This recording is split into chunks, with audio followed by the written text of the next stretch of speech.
दिखलाइए। श्री राम जय राम जय जय राम। माँ अपने जीवन में जब भगवान की कृपा बरस गई तो समझ लेना आई सारी आपत्ति हमारे लिए आसान हो जाते हैं। क्यों? गरल सुधा जहर है वो अमृत बन जाएगा। इनके लिए बन गए, मीरा के लिए। राणा ने जैसे ही जहर के कटोरे भेजे तो वो अमृत बन गए। इसलिए गरल सुधा जहर वो अमृत बन जाएगा यदि भगवान की कृपा जो अपने जीवन में बरस गई। रिपु कर ही मिताई, दुश्मन है शत्रु है वो हमारे मित्र बन जाएंगे। इसके लिए बने भगवान श्री राम के लिए विभीषण जी मित्र बन गए। शत्रु है वो मित्र बन जाएंगे। रिपु कर ही मिताई, गोपद सिंधु गाय के खुरी के समान समंदर बन जाएगा। इसके लिए बने हनुमान जी महाराज के लिए। प्रभु मुद्रिका मेली मुख माही जल दिलान दी गए अचरज नाही। गौ खुरी के समान वो समंदर बन गया हनुमान जी महाराज के लिए। और अनल शीतलाई, जो हमारा अग्नि है वो शीतल बन जाएगा। इसके लिए बना विभीषण जी महाराज के लिए। हनुमान जी महाराज ने सारी लंका जलाई, चारा नगर निमिष एक माई, एक विभीषण कर गृह। हनुमान जी महाराज ने सारी लंका जलाई, विभीषण जी महाराज की कुटिया नहीं जली। अनल शीतलाई, वहां अग्नि है वो उनके लिए शीतल बन गया। इसलिए एक बार जब भगवान की कृपा हो जाती है तो माँ जीवन में आई आपत्ति सारी आसान बन जाती है। इसलिए सत्संग कर ले, भगवान का भजन कर ले। क्यों? तो लिखा है सत्संग से जीवन में विवेक की प्राप्ति हो जाएगी।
भगवान कपिल नारायण ने अपनी माता देवहूति जी को ज्ञान दिया। उसी ही ज्ञान को लेकर के माता देवहूति जी को समाधि लगाई। ज्ञात तत्वात्यभुन्नष्टे वत्से गौरी वत्सला। भगवान कपिल नारायण की वंदना पूजना अर्चन करते हुए समाधि लगाई। भगवान कपिल नारायण वहीं से चल दिए और माता देवहूति ने नश्वर देह को परित्याग करते हुए दिव्य ज्योत भगवान में समा गई और माता को सिद्ध पद की प्राप्ति हो गई। आज भी हमारे गुजरात में उसी स्थान का नाम सिद्धपुर के नाम से पहचान है। जो बिंदु सरोवर भी है सिद्धपुर है। क्यों? माता देवहूति को सिद्धि मिली, सिद्ध पति की प्राप्ति हुई, इसलिए उसी क्षेत्र का नाम है सिद्धपुर। अंबाजी से आगे जब ऊंचा चलते हैं बीच में सिद्धपुर आते हैं। भगवान कपिल नारायण ने वचन दे रखा है, जो पुत्र अपनी माता का श्राद्ध इस भूमि में करवाएगा उन्हें देवहूति की समान मुक्ति मिल जाएगी। इसलिए पूरे भारतवर्ष में मातृ श्राद्ध यदि करना हो तो एक ही स्थान है, जो है सिद्धपुर। पितरों का यदि हमें श्राद्ध करना हो तो एक ही स्थान है, गया जी है हमारे। और कड़े से कड़े जो प्रेत है उनका श्राद्ध करना हो तो जब हम जाते हैं भगवान बद्री केदारनाथ के रास्ते पर कपाल नाम के जो क्षेत्र है वहां करने पड़ते हैं। वैसे हर जगह पर करते हैं, लेकिन सिद्धांत इन तीनों जगह का है। आज भी वही सिद्धपुर है, वही सरस्वती नदी है, वही बिंदु सरोवर आज भी वही है। जैसे ही कपिल नारायण भगवान वहां से आगे चलते हुए अपने संगम सागर पे, कलकत्ता में जो संगम सागर है, आज भी हम यात्रा में चलते हैं तो भगवान कपिल नारायण का हमें दर्शन होता है। वहां भगवान कपिल नारायण स्थिर है।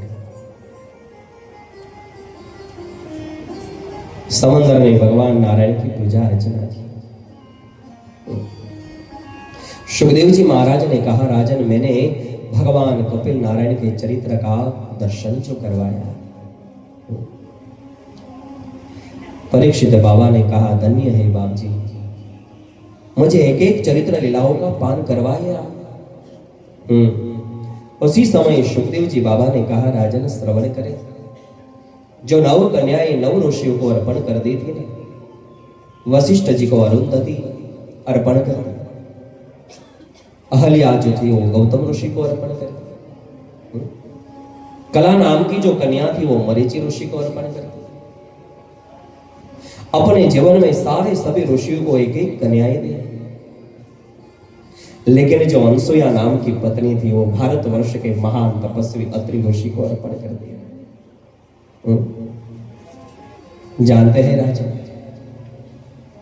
मां अनसुया पतिव्रता नारी की धर्म का पालन करते हुए अपने आश्रम में भगवान जगत के नाथ ब्रह्मा विष्णु और महेश के अंश स्वरूपी तत् दुर्वासा और चंद्रमा का प्रागट्य हुआ है।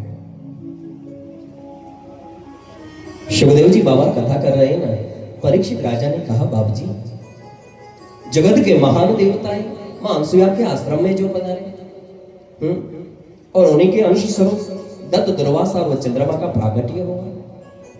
बताइए ना हमें क्या आवश्यकता हुई जो आश्रम में पधार कर दत्त दुर्वासा और चंद्रमा का प्रागट्य करे। आप मुझे विस्तार से सती अनसुया चरित्र का दर्शन करवाए। परीक्षित राजा आनंद विभोर बने गए। एक एक चरित्र लीलाओं का मुझे दर्शन करना है। सुखदेव जी बाबा परीक्षित राजा को अनसुया चरित्र प्रारंभ करवाते हैं। मैत्रेय जी विदुर जी को, सुत पुराणी मुनि जी शौनक आदि ऋषियों को मां अनसुया चरित्र का दर्शन करवाते हैं। हे राजन, जानता है तो चित्रकूट बड़ा अद्भुत और देवीय है। जहां का नजारा, उनकी प्रकृति और ऐसे पवित्र चित्रकूट में भारतवर्ष के महान तपस्वी अत्रि ऋषि का आश्रम। जानता है राजन, और अपने जीवन में पति के चरणों की सेवा करने में अपना जो जीवन समर्पित किया, ऐसे भारतवर्ष की आर्य पतिव्रता नारी मां अनसुया है। उनका दोनों का दिव्य दाम्पत्य जीवन है। राजन, अत्रि यानी जिनमें नहीं है बिना का, और त्रि यानी तीन, काम क्रोध और लोभ जिनमें नहीं, ऐसा जीव वो अत्रि है। और अनसुया किसे कहे? अन यानी बिना, असूया यानी ईर्ष्या। ईर्ष्या बिना की जो बुद्धि है वो अनसुया है। वैसे तो ईर्ष्या और असूया में भी थोड़ा फर्क है। ईर्ष्या किसे कहा जाए और असूया किसे कहा जाए? दूसरे की यदि कोई प्राप्ति हो रही हो, उन्नति हो रही हो और हमसे दिखा न जाए, मन में जो भाव आए उनका नाम है ईर्ष्या।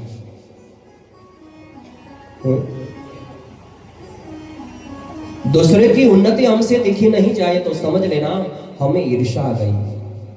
और असूया दूसरों के गुण में भी दोष को ढूंढना, यही असूया है कि ये तो बहुत अच्छे हैं लेकिन थोड़े वो टेढ़े हैं।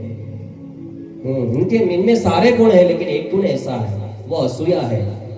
अच्छे में भी बुराई करना, उनका नाम है असूया। और बुद्धि जब हमारी अनसूया बन जाती है, जीव जब अत्रि हो जाता है, तो ज्ञान स्वरूपी भगवान दत्तात्रेय का प्रागट्य हो जाता है। चित्रकूट में भारतवर्ष के महान तपस्वी अत्रि ऋषि का आश्रम है। अरे भारतवर्ष की पतिव्रती नारा मां अनसुया ने अपने सारा जीवन ऋषि के चरणों में समर्पित कर दिया है। पतिव्रता धर्म का जो पालन कर रहे, बहुत बड़ा प्यारा आश्रम है। चित्रकूट का नजारा, उनके दर्शन, उनकी प्रकृति, पुष्प खिले हैं, सारे पंछी कलरव कर रहे हैं। गायों के दूध से आंचल से दूध की धारा ये बह रही है। मृगले नाचते हैं, कल कल बहते झरने सारे वेद मंत्रों में सुस्वर हो रहे, सम्मिलित हो रहे। सारी प्रकृति एकदम चित्रकूट की दर्शन है, अद्भुत है। ऐसे महान पवित्र चित्रकूट में अत्रि ऋषि मां अनसुया के साथ अपने दिव्य जीवन का प्रारंभ किया है। मां अनसुया ने पति के चरणों में अपनी सेवा जो समर्पित कर दी। भारतवर्ष की आर्य पतिव्रता नारी है मां अनसुया। इनके समान कोई पतिव्रता नारी नहीं है। हाँ, लेकिन एक दिन ऐसा हुआ ना, सुखदेव जी बाबा ने कहा, राजन सुन, एक दिन ऐसा हुआ कि सवेरा होते ही नारद जी वैकुंठ में पधारे। हाँ, नारद शब्द का दो अर्थ मिलता है, एक शास्त्रीय है और एक लौकिक है। ना यानी नहीं, रद यानी छोड़ना। बात को छोड़ते नहीं है, बात को बढ़ाते हैं, इधर की उधर करते हैं, उधर की इधर करते हैं, ताना डाल के आपस में झगड़ा करवाना। जिनकी यही सोच है उनका नाम नारद है। आपस में जो झगड़ा करवाते हैं, इधर की उधर, उधर की इधर करते हैं, यहीं तहीं जाते हैं, बस बुराई करते हैं, उनका नाम है नारद। समझ लेना, ज्यादा कोई बुराई कर रहे हैं तो समझ लेना कि ये नारद है। और शास्त्र के मुताबिक क्या है, नारम ज्ञानम ददाति सह नारद। लोगों को ज्ञान देकर जो भगवान के दर पे ले जाए, उनका नाम नारद है। नारम ज्ञानम ददाति सह नारद। लोगों को ज्ञान देकर भगवान के दर पे ले जाए, उनका नाम नारद है। ऐसे नारद जी चलते हुए जैसे सवेरा होगा तो वैकुंठ में पधारे। जैसे भगवान द्वारकाधीश की मंगला आरती हुई सावरिया सेठ की, और मैया लक्ष्मी जी जैसे प्रसाद को लेकर के बाहर आए, और नारद जी को अचानक देख, अरे नारद कहाँ था तू, ले भगवान का प्रसाद। नारद जी ने मना कर दिया। अरे प्रसाद की मना कराए तो कहाँ था इतने दिनों तक। अरे माँ तुझे क्या पता मैं कहाँ था, तुझे तो पता ही नहीं है। मृत्यु लोक में कोई भारतवर्ष की आर्य पतिव्रता नारी मां अनसुया है ना, मैं वहां था। जब से चित्रकूट में जाने लगा हूं, तेरा वैकुंठ तो मुझे बिसरने लगा। इतना अद्भुत और नजारा है। भारतवर्ष की आर्य पतिव्रता नारी है मां अनसुया। देवताओं जिनके नाम का स्मरण करते हैं, तेरा नाम तो कब से छोड़ दिया, तो उससे तो वो बड़ी है। लक्ष्मी जी ने कहा, मैं नारायण की पत्नी और मेरे से वो मृत्यु लोक की नारी बड़ी हो जाए, ये थोड़े ना अच्छा लगेगा। अभी मैं भगवान को बोलती हूँ, अभी वो नीचे करेंगे। हाँ, उनको सबक सिखाएंगे। जैसे ही लक्ष्मी जी भवन की ओर चले तो नारद जी ने सोचा, चलो यहाँ हमारा काम हो गया। हाँ, यहाँ हमने आग लगा दी है, अब तो वो बड़ी आग बन जाएगी। नारद जी वहां से चलते हुए हिमालय में आए। पार्वती जी ने कहा, अरे बेटा कहाँ था तू इतने दिनों तक। बोले माँ, मृत्यु लोक में कोई अपने पति के चरणों की सेवा करने से आर्य पतिव्रता नारी मां अनसुया है। पतिव्रता धर्म का पालन जो करती है, मैं कई दिनों से वही रह रहा हूँ। अद्भुत नजारा है। सभी देवता ये दर्शन करने आते हैं, तेरा नाम छोड़ करके उनके नाम की ही प्रशंसा करते हैं। अरे बोले, मैं देवादेव महादेव की पत्नी जो ठहरी, मुझसे बड़ी हो जाए मृत्यु लोक की नारी। अभी महादेव को बताते हुए नीचे करके दिखाएंगे। जैसे ही पार्वती जी महादेव की ओर गए तो नारद जी ने सोचा, यहां भी हमारा काम हो गया। और जैसे ब्रह्मलोक में आए सावित्री जी ने कहा बेटा कहाँ था तू? बोले माँ जब से माँ अनसुया की गोद मिली है तेरी गोद मुझे बिसर गई है। वो तो भारतवर्ष की आर्य पतिव्रता नारी है माँ। तुझसे छोड़कर देवताएं सारे सभी प्रशंसा करते हैं। अरे मुझसे बड़ी? अभी मैं पिताजी ब्रह्मा जी के पास जाकर बोलोगे नीचे करके दिखाई। सावित्री जी जैसे ही ब्रह्मा जी के पास गए, नारद जी ने सोचा चलो यहाँ भी हमारा काम हो गया। तीनों लोकों में आग लगाई है। आग लगाना ही नारद जी का काम है। और जैसे ही लक्ष्मी जी आए, आकर के अपना ऐसा मुंह चढ़ाया है, गुस्से में आकर के खटिए पे बैठ गए। जो भगवान का तखत था तखत पे बैठ गए, लेकिन मुंह उल्टा करके बैठ गए। मुंह अपना फुलाया है, चढ़ाया है, ऐसे मुंह उल्टा करके बैठ गए। भगवान ने कहा देवी अपना मुंह इस सवेरे सवेरे में क्यों फुला हुआ है? क्या बात है बताए तो सही। क्या मुझसे कोई गलती हुई? कहीं जाना है, कुछ शॉपिंग करना है, बताए आप मुझे। भगवान भी जानते हैं कि ऐसी बात हो तब भी मुंह खुलता है। लक्ष्मी जी ने कहा कि हाँ ये मुंह खुलने का कारण ये आपको पता भी नहीं है। कोई मृत्यु लोक में है मां अनसुया, वो पतिव्रता धर्म से मुझसे बड़ी हो गई है, जाइए नीचे करके दिखाए।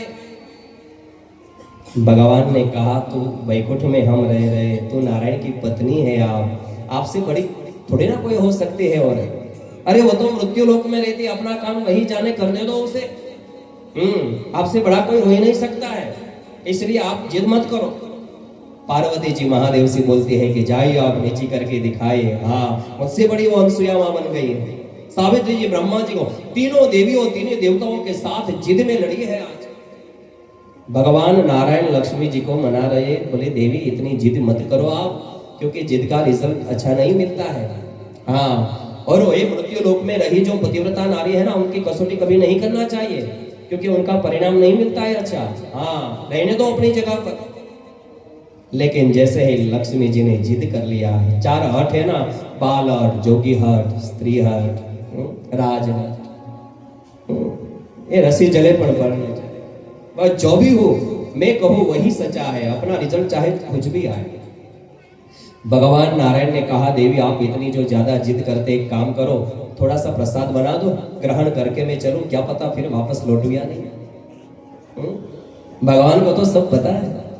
जैसे ही लक्ष्मी जी ने थोड़ा सा हलवा बनाया, प्रसाद बनाया, प्रसाद को लेकर के चले हैं और अपने चित्रकूट में मां अनसुया के आश्रम की ओर भगवान चले।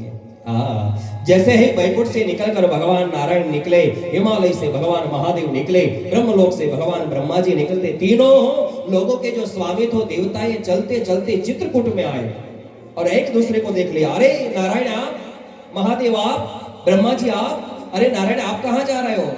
अरे भाई सवेरे सवेरे में नारद जी वहां पधार गए थे।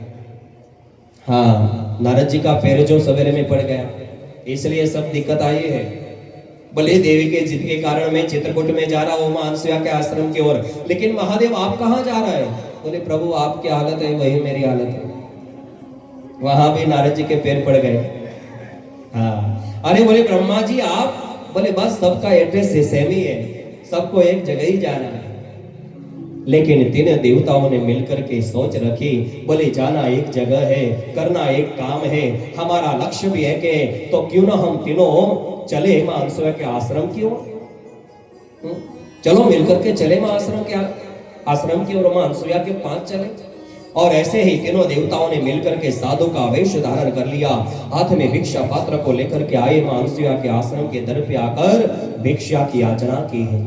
ओम भवति भिक्षां देहि, ओम भवति भिक्षां देहि, ओम भवति भिक्षां देहि। मां अनसुया के हृदय में आनंद हो आया, आज मेरा जीवन धन्य हो जाएगा, मेरे आंगन में कोई याचक पधारे। एक टोकरी में फल को लेकर के आइए, पधारिए पधारिए बाप जी, लो ना भिक्षा ग्रहण कीजिए ना। तीनों देवताओं ने मना कर लिया। अरे बाप जी आइए है भिक्षा लेने के लिए और फिर मना करें, लीजिए ना ग्रहण कीजिए ना। फिर भी मना कर दिया। बोले हम भिक्षा लेने के लिए तो आए हैं, लेकिन हमारी एक शर्त है मैया। आप हमें वचन दो कि शर्त जरूर पूरी होगी। अनसुया ने कहा शर्त तो सुनाइए, आपकी क्या शर्त है? जो पूरी करने की मुझे तैयारी तो है, लेकिन पूरी होगी तो होगी। और उसी तरह तीनों लोकों के स्वामी ने ब्रह्मा विष्णु महेश ने मां अनसुया के सामने शर्त रखी है, मां यदि भिक्षा ही देना चाहती है तो हमारी यही शर्त है, निर्वस्त्र बनकर जो भिक्षा प्रदान करे तो ही हमें आपके हाथ की भिक्षा ग्रहण करेंगे।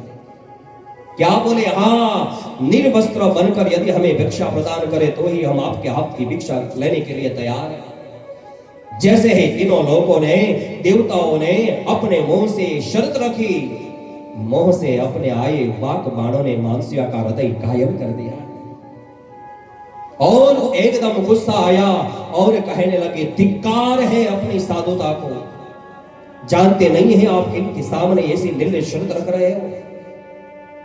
आए हैं याचना करने के लिए, भिक्षा की याचना की और इतनी मैंने साथ निर्लज शर्त रखी है आपने।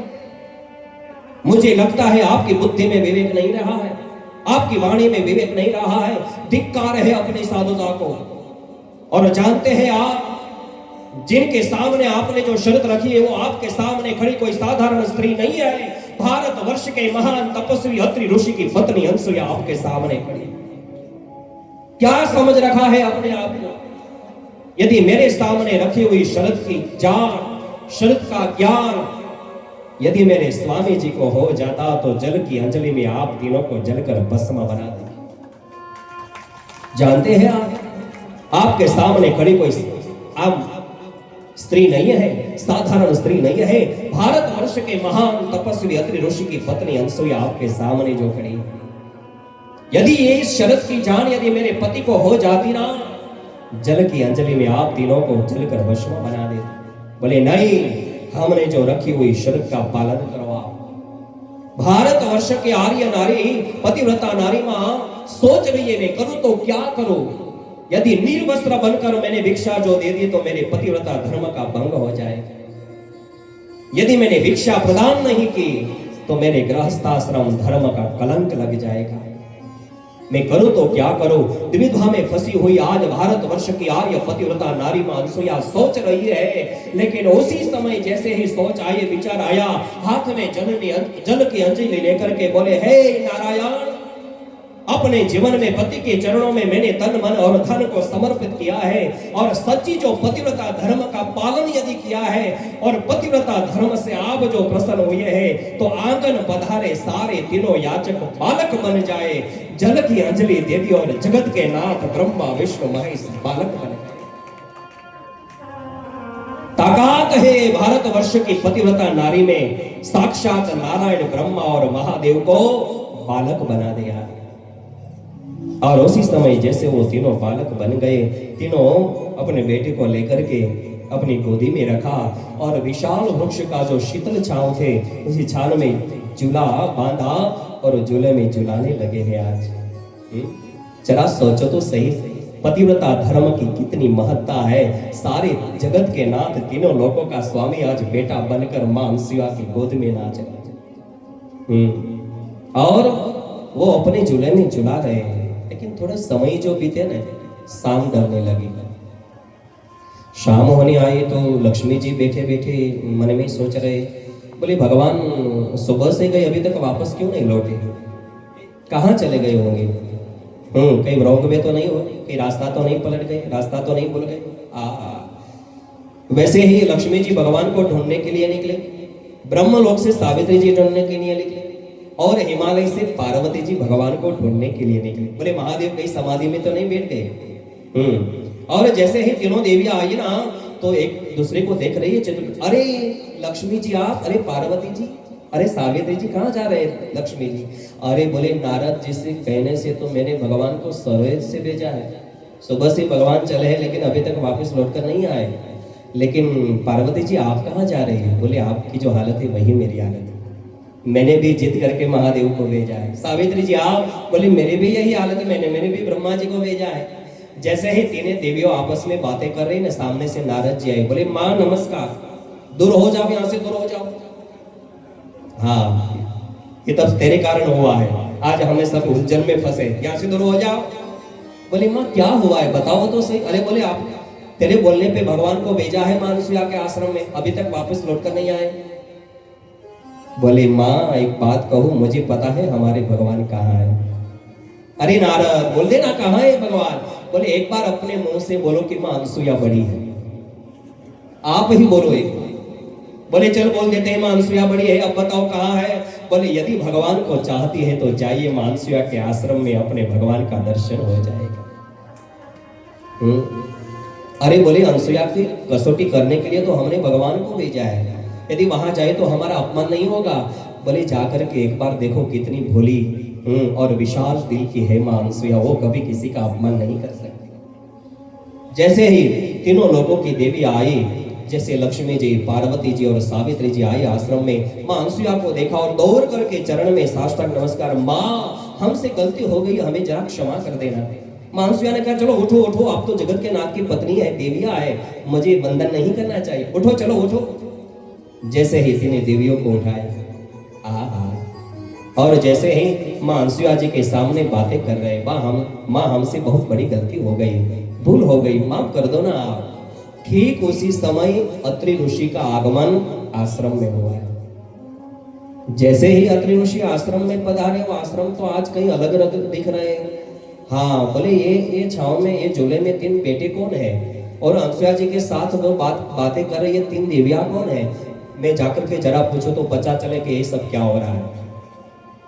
जैसे ही अत्रि ऋषि आए अनसुया जी के पास, देवी ये तीनों बेटे कौन है और आपके सामने खड़ी देवियां कौन है? बोले आप चिंता मत करो, इधर आओ, मैं परिचय करवाती हूँ। हाँ वो जो चूल्हे में जुड़ रहे हैं वो तीनों बेटे हैं ना, वो आपके तीनों बेटे हैं। हाँ और मेरे सामने खड़ी खड़ी जो बातें करे वो तीनों आपकी लाडिया है। हाँ अरे बोले वो तीनों बेटे और बेटे की लाडिया, पुत्र पलने में और बहू आंगन में। अरे ये तो रुच कहां से आ गया, पुत्र अभी तो सो रहे और बहू भी सामने खड़ी है। हाँ ये आपके तीनों बेटे हैं और ये मेरे सामने जो खड़ी वो तीनों बहुएं हैं। अरे अत्रि ऋषि ने कहा मुझे कुछ समझ में नहीं आ रहा है। तीनों देवियों ने कहा माँ हमारी गलती हो गई, हमारे स्वामीनाथ हमको समर्पित कर दो, अर्पण कर दो, वापिस दे दो। माँ अनसुया ने कहा आपको स्वामीनाथ चाहिए? बोले हाँ, जाकर के पहचान कर ले लो अपने स्वामीनाथ। जो सामने झूले में सोए हो, जाओ अपने अपने स्वामीनाथ को पहचान कर ले लो। और तीनों देवियां वहां से दौड़ी, लक्ष्मी जी जैसे आगल आई और आगे आकर के जैसे वो लेने के लिए गई, और मन में विचार आया कि नहीं नहीं, मैं यदि ले लूं, ने ब्रह्मा जी निकल गए तो। सावित्री जी ने सोचा कि मैंने यदि उठा लिया ने महादेव निकल गए तो। फिर भी वो अत्रि ऋषि के पास आए, अत्रि ऋषि से वंदना की कि हे प्रभु आप हमें क्षमा कर दो ना। अत्रि ऋषि ने हाथ में जल की अंजलि लेकर के भगवान से प्रार्थना की, है प्रभु यदि मैंने तन मन और धन आपके चरणों में समर्पित किया है, मेरी साधना से आप प्रसन्न हो गए हैं, तो ये जो बालक है वो मूल स्वरूप में आ जाए। जैसे जल की अंजलि छीटी ना तो आश्रम में ब्रह्मा विष्णु और महेश प्रकट हो गए। मां अनसुया जी के चरण में साष्टांग नमस्कार कर दिया। माँ आपकी जो पतिव्रता धर्म है उसी धर्म से हम प्रसन्न हुए हैं, मांग लो क्या चाहिए? बोले मुझे कुछ नहीं चाहिए, आपके अंश से एक एक बेटे का मुझे दर्शन करवा दो। और ठीक उसी तरह मां अनसुया ने प्रार्थना कर दी तो भगवान ब्रह्मा विष्णु और महेश से दत्त दुर्वासा और चंद्रमा का प्रागट्य हो गया। तीनों देवताओं के अंश स्वरूप तीनों का ही प्रागट्य हो गया। और उसी समय भगवान दत्तात्रेय का जन्म हुआ। आज सारी प्रकृति पुलकित बनी है। और उसी समय जैसे ही भगवान का दर्शन हो गया, भगवान की साधना हो गई, और उसी हर घट में भगवान छाए हैं, और हर घट में भगवान छाए हैं, तो उसी समय सारी प्रकृति, सारे सभी देवताएं भगवान की प्रार्थना कर रहे। हमारे गुजराती में बहुत अच्छा है भगवान की प्रार्थना। उसी समय हर घट में भगवान छाए। कैसे भगवान? हे मारा घट मां विराजता श्रीनाथ जी, यमुना जी महाप्रभु जी। मारा घट मां विराजता श्रीनाथ जी, यमुना जी महाप्रभु जी। मारा घट मां विराजता श्रीनाथ जी, यमुना जी महाप्रभु।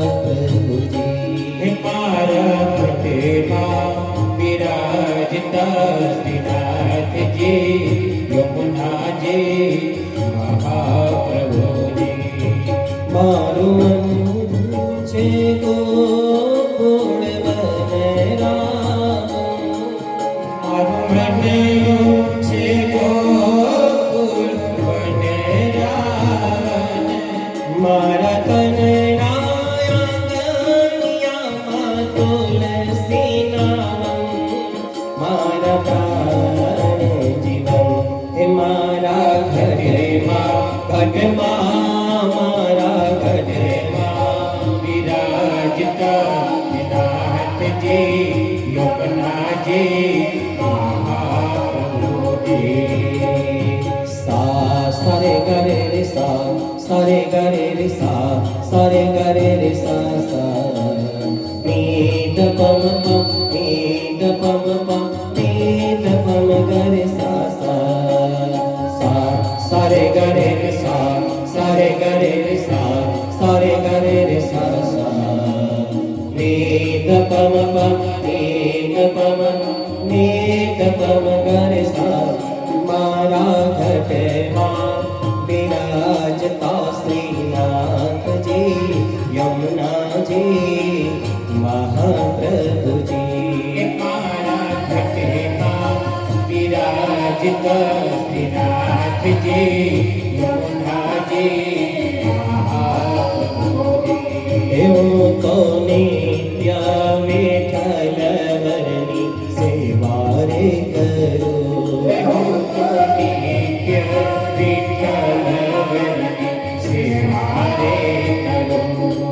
ઓ તો આઠે સમા કેરે ચોકી રે કરો.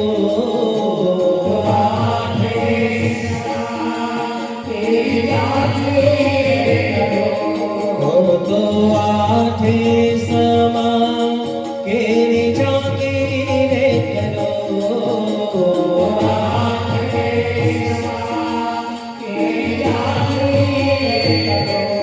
મેં તો ચિતડો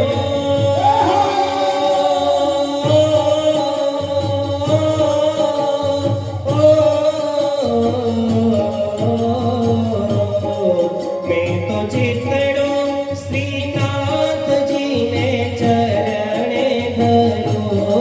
જીવન સફળ કર્યું હે મારા ઘટમાં ઘટમાં